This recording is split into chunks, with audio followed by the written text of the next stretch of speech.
Dear brothers and sisters, అందరకు శుభోదయము మరియు హృదయపూర్వక నమస్కారములు. Whispers from the brighter world. పూజ్య బాబూజీ మహారాజ్.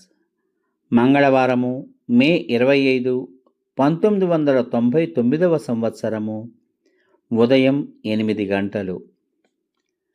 నీవు నీ దైనందిన జీవితాన్ని సహజంగా గడపాలి. దానితో పాటు ఎప్పుడూ నీవు మాతో అనుసంధానమై ఉండాలి.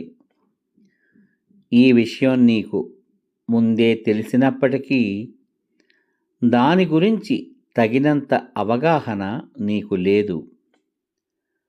ఎంతో తరచుగా నీవు చేసిన అభ్యర్థన మేరకు నీకు పరోక్షంగా మార్గనిర్దేశం అందుతున్నదని తెలుసుకో. ఇతరుల అభిప్రాయాలు కానీ జరిగే సంఘటనలు కానీ నిన్ను కలవరపరచకుండా జాగ్రత్తపడు.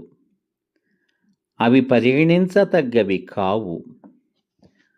నీవు ఇక ఏమాత్రం ఆ కోవకు చెందిన వ్యక్తివి కావు.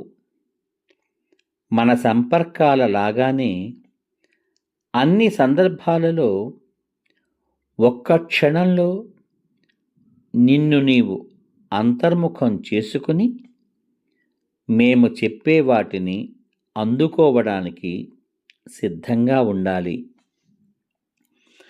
బయట నుండి వచ్చేవి నిన్ను ప్రభావితం చేయకుండా చూసుకో.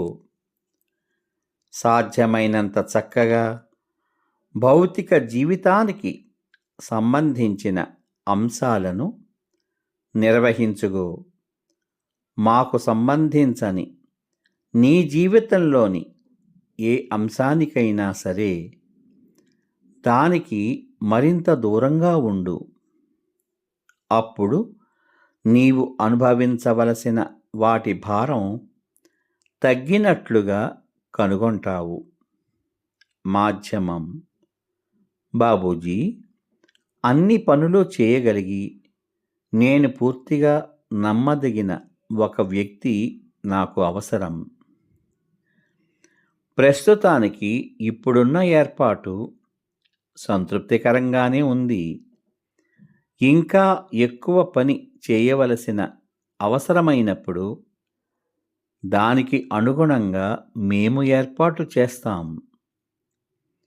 ఏ రోజుకు ఆ రోజును అంగీకరించు.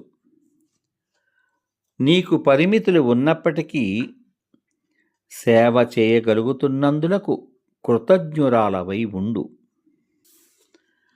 రేపటి గురించి చింతించకు. నీకు అందుతున్న మంచికి సంతోషించు. నీ చుట్టూ వ్యక్తులు ఉన్నారు. సహాయం అందుతోంది. మేము నిన్ను ప్రేమిస్తున్నాము. ప్రస్తుతానికి ఇంతకు మించి నీవు ఏమి కోరగలవు? రేపు అన్నది మరొక రోజు. నీ హృదయం ప్రశాంతంగా ఉండుగాక. బాబూజీ మహారాజ్. మరొకసారి అందరకు హృదయపూర్వక ధన్యవాదములు.